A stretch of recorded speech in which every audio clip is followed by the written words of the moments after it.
JJ, Hello, and Jackie.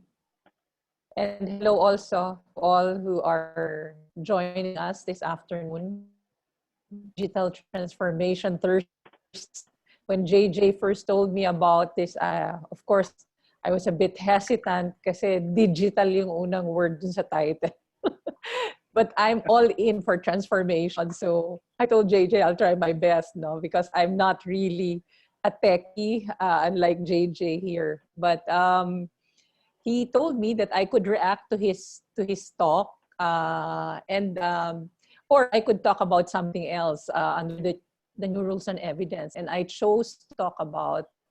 I told him my choice was to talk about the hearsay rule, no, because we know that there is a really monumental change or shift in how we are now defining hearsay, no. So I'm going to talk about that today, and later on, I'll give a little comment also on JJ's presentation earlier regarding the interplay between the rules on electronic evidence and the amendments to the new rules or the new rules on evidence. Okay, so we'll start with my first slide.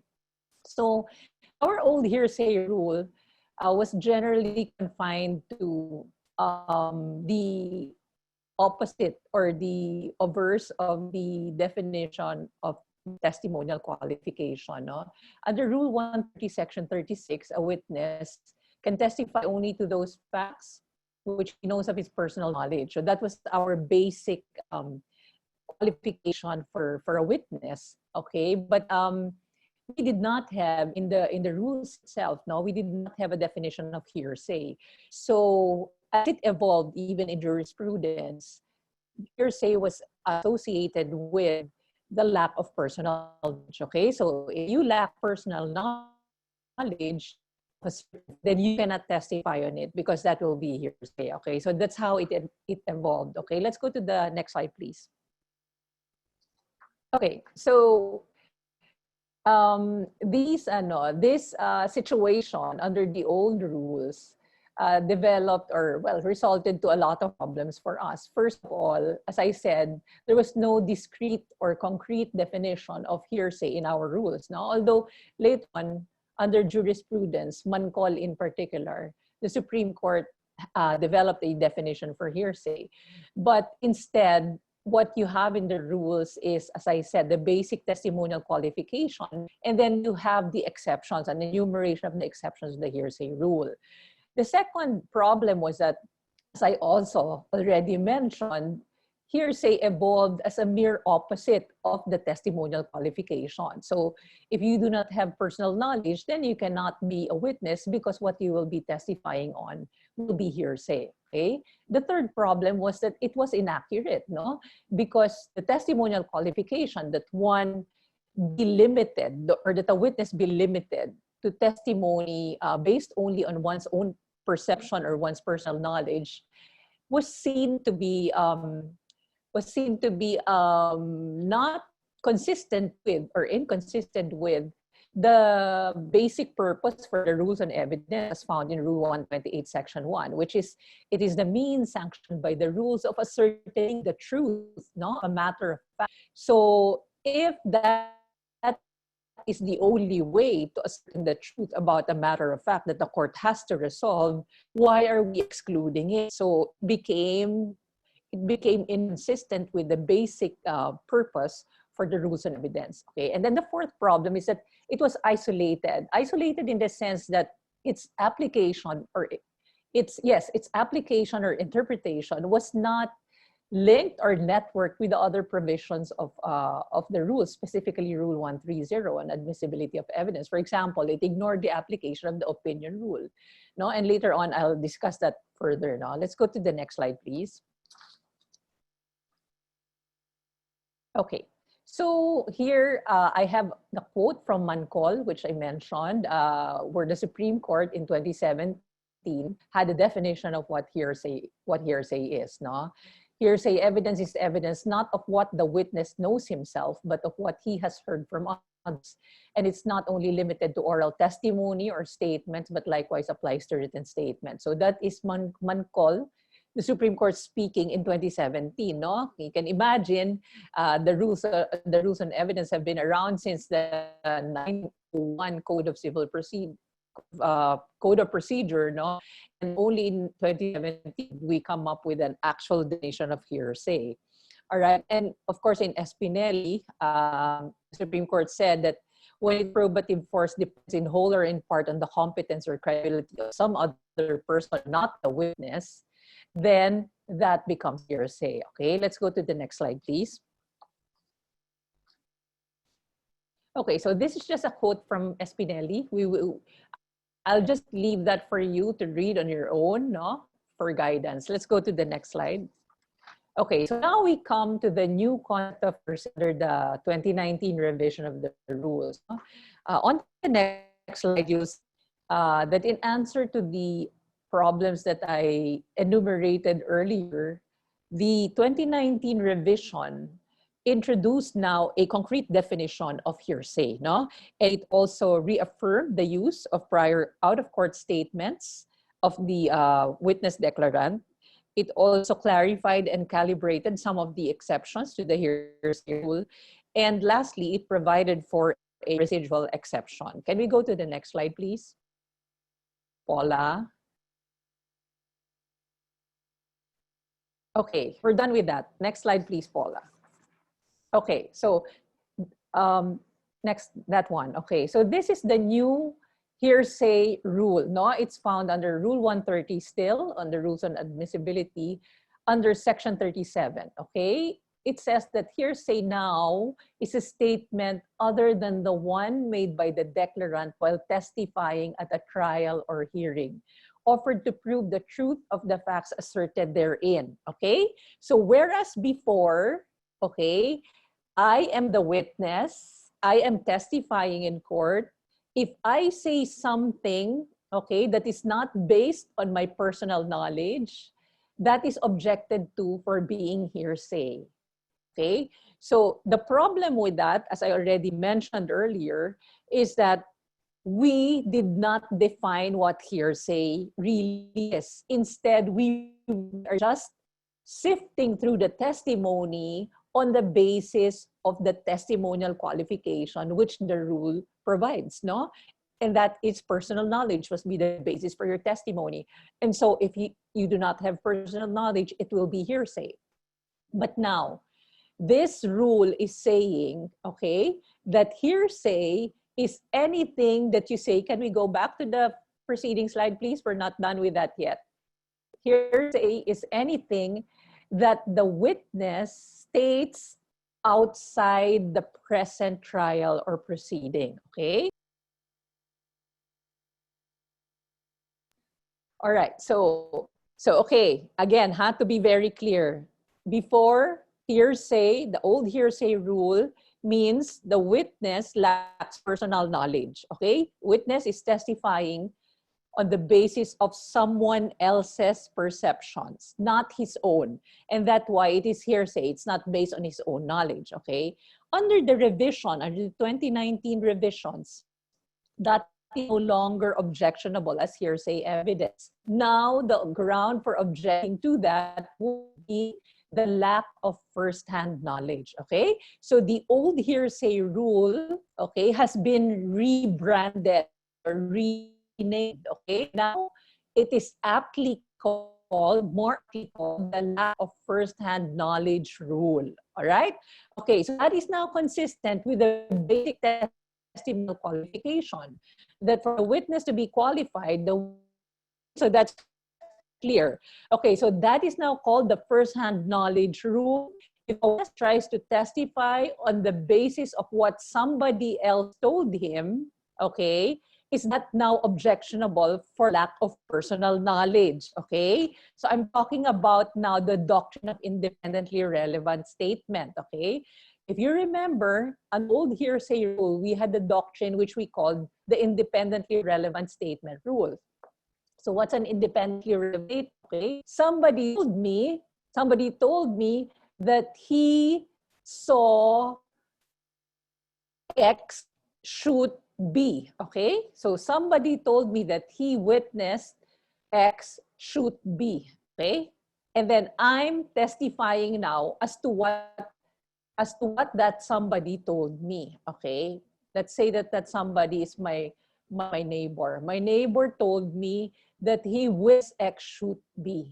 Okay, so under the doctrine of independently relevant statement, that statement is inadmissible to prove the truth of what was related to me.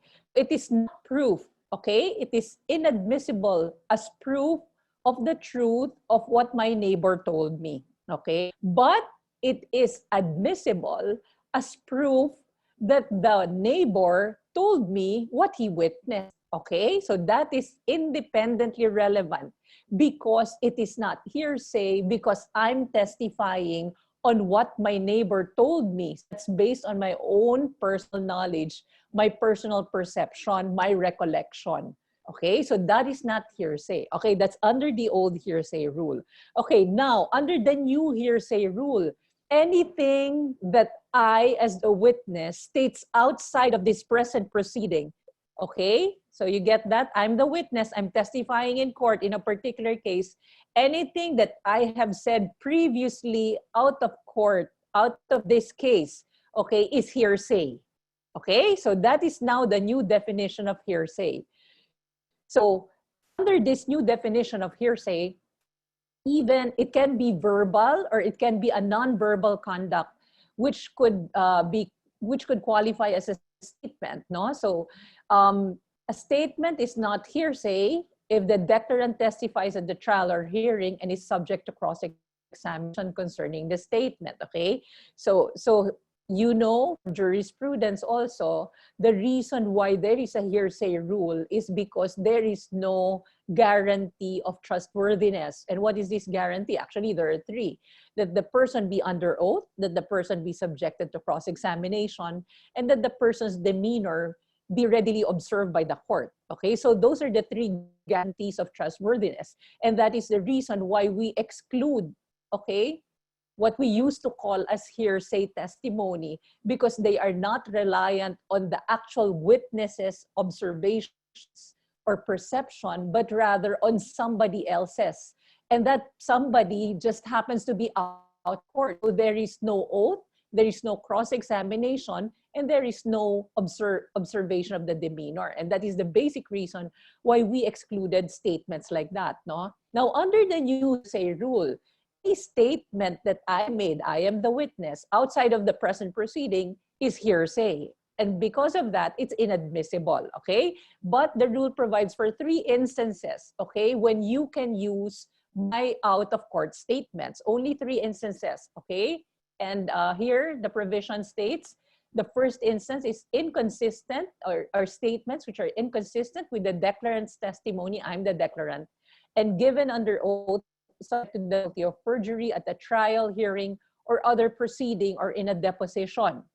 That's the first exception, okay? So we will accept, okay, we will accept evidence of statements that the witness, if I'm the witness, my statements that I made, okay, outside of the present proceeding, if they are prior inconsistent statements, okay? So ito yung classic, the first exception is the classic prior inconsistent statement. And we use that for the purpose of impeaching, okay? So that is admissible, okay? Even if it's hearsay, because it was made outside the present proceedings, it will be admitted because it was made under oath, under penalty of perjury at the trial, hearing, or other proceeding, or in a deposition. So prior inconsistent statement, okay? The second exception is a statement which is consistent, okay? So consistent statement naman to with the declarant's testimony and is offered to rebut an express or implied charge against the declarant of recent fabrication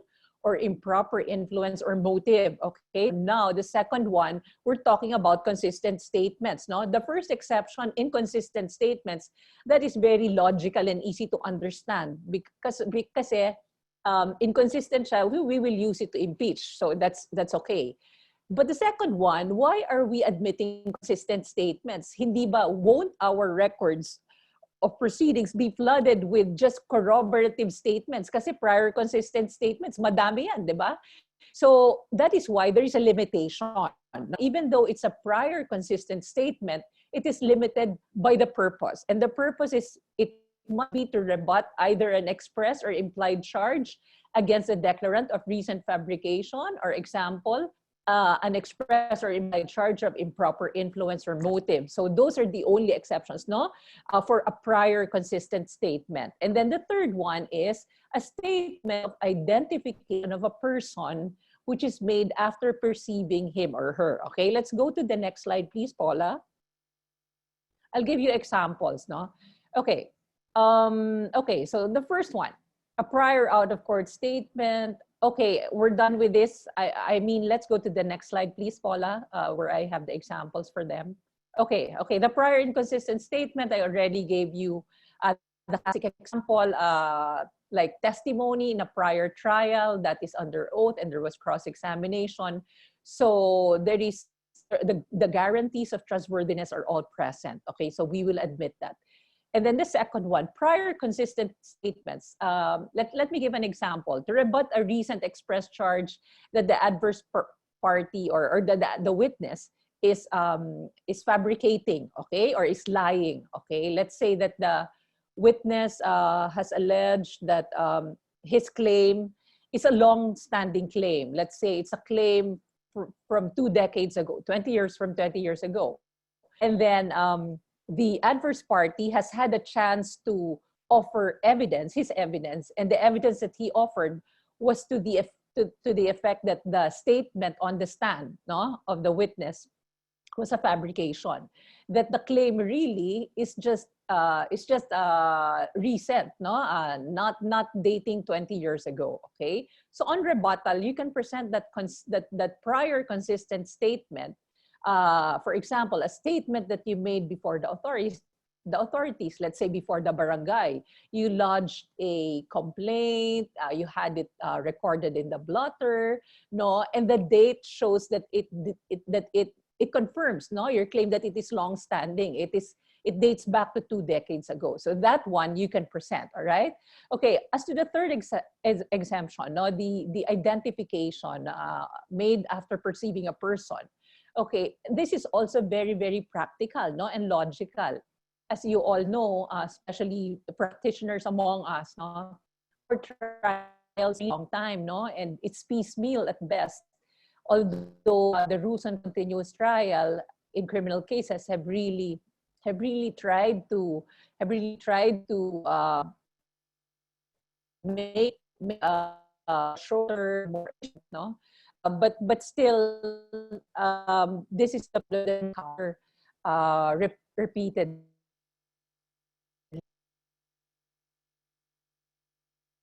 to an offense, no, which happened, let's say in 2000, in the year 2000. The witness gives an out-of-court statement, let's say to the police, it can be to another person, no, about the and has it recorded about what he saw, the identity of the, let's say, of the person who attacked the victim. Okay, and that statement was given close to the event, close to the commission of the offense. Let's say in a week's time, the statement was already given. But the witness, because of the delays in litigation, gets to testify only, let's say 5 years after, or 3 years after, even 2 years after, no? And we all know how human memory is really the weakest of all possible sources, right? And so this is the reason why, in terms of providing for exceptions, the identification of what he or she perceived, no, was the identity of another person, is being accepted if the prior statement will tend to establish that, because it has more reliability and trustworthiness because of the closeness in time to the occurrence of the event, rather than the testimony which is happening years later, no? So that prior consistent statement will then be more valuable to the court in the assessment of the evidence. Okay, so that's now our new hearsay rule, no? So I hope that's very clear already. For those of you who came late, I'm going to do a recap, no? Now, what we used to know as the old hearsay rule, which is the lack of personal knowledge, is now more properly called the lack of first-hand knowledge rule. So if a witness is testifying not on the basis of his personal knowledge, then your objection should be objection lack of first-hand knowledge, okay? Now, what is the new hearsay rule? Simply put, what is hearsay? Anything that the witness stated outside of the present proceedings. That's hearsay, okay? So that is generally inadmissible. 3 exceptions. First, prior inconsistent statements for the usual purpose of impeaching. Second, prior statements only for the limited purpose of proving improper motive or to rebut charges of improper motive, influence, or fabrication. And then the third is identification, made immediately after the perception. Okay, so those are the only 3 exceptions when we will get out of court statements of the witness, which is now properly called new hearsay rule. Okay, all right. Now let's go to the next slide, please, Paula. Okay, the next slides actually now show you the exceptions to the hearsay rule. They are basically the same, no? Except for some changes in style or to include gender inclusive language. Most of them are untouched, no? Like for example, dying declaration, right? Let's go to the next slide. Okay, this is important. No, statement of decedent or person of unsound mind. No, you are all aware that we have what we call the dead man statute. No? And the dead man statute prohibits testimony about the declarations or statements of a person who is already deceased. No, for the reason that well, the basic tenet of fairness daw should protect the person whose lips have already been permanently by death. Okay, but with the new section 39, we are now following the international trend. No, we're doing away with that. Now we will accept even statements of a deceased person or a person of sound mind. Okay, before when he was still of sound mind. Okay. Under the following conditions, okay? May be received in evidence if the statement was made upon the personal knowledge of the deceased or person of unsound mind at the time when it was made, no? And the statement, however, will become inadmissible only if it's made under circumstances indicating of trustworthiness. Of course, sa hearsay rule natin, laging ang ating basic criterion is trustworthiness or reliability. Okay? So this is the important change here. There's a dead man statute. No? So we're effectively doing away with that. And then the next slide, please. Declaration against interest. No? Next slide, please, Paula. Okay. We just added, the Supreme Court added the last statement, no? A statement tending to expose the declarant to criminal liability and offered to exculpate the accused is not admissible unless corroborating circumstances clearly indicate its trustworthiness. And this is only very practical because numerous times we receive declarations or statements made, no, by relatives, no, to exonerate or in the hope of contributing to the acquittal of their loved ones. So nawawala yung trustworthiness, di ba? By reason of the relationship. So if there is some indicator like that or some factor like that, no, that's what the last sentence is for, okay? And then next, the after declaration about pedigree, the important addition here is that now we have included the relationship by adoption, which is only logical, no? Kasi even in jurisprudence, this has already been recognized repeatedly, pero wala dun sa text ng rule natin. So now it's there, no? And even in the subsequent exception on reputation, dinagdag na rin natin yung adoption. The other important part here is here, no?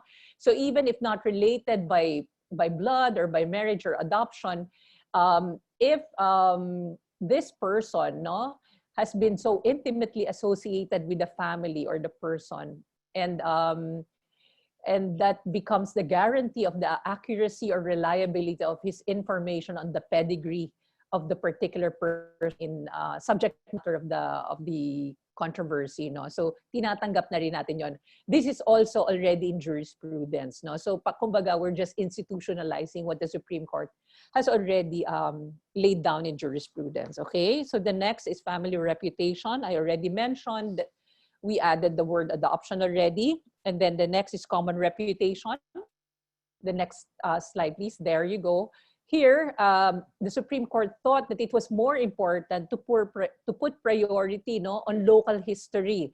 So if all else fails, no, wala na lahat ng record. So sabi ng Supreme Court, as far as boundaries are concerned, no, or general history, mas important yung yung local history or yung local remembrance, no, yung collective recollection ng community na yon, okay? All right. And then the next one is res gestae, which is not really changed, except that the Supreme Court added the clarificatory phrase under the stress of excitement, which is essentially what res gestae is about, okay? And then records of regularly conducted business activity under Section 45, no? This has always been a problem before, no?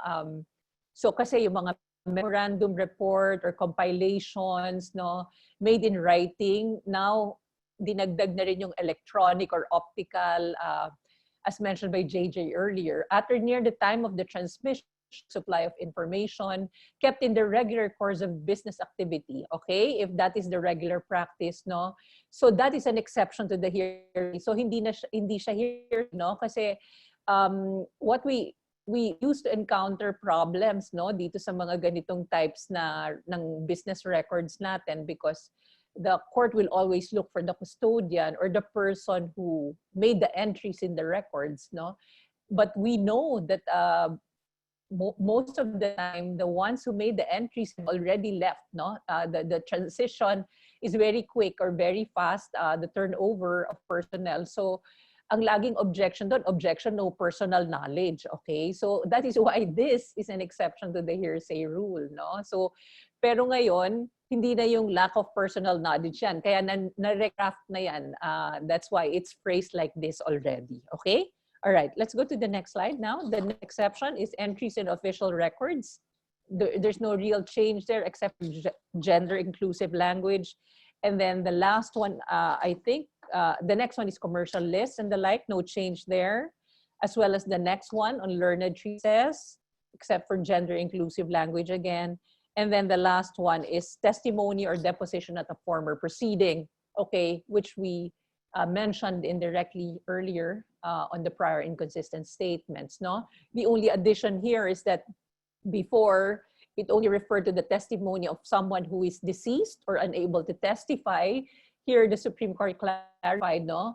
Or out of the Philippines, or who cannot with due diligence be found therein, or is unavailable. So dinamihan na, no? The Supreme Court expanded the ground when you can resort to this already, no? So hindi na lang deceased or unable to testify. They've added some clarity here, no? So even if not deceased or even if not proven to be unable to testify, as long as you cannot find that witness with due diligence, no, or that witness is otherwise unavailable to you, no, so ayan na, you can avail of this particular exception. Okay. Now the last slide refers to a new exception introduced by the amendments. I'm sorry. It refers to residual exceptions. No, so this is a copy, of course, from the FRE, the Federal Rules on Evidence of the U.S.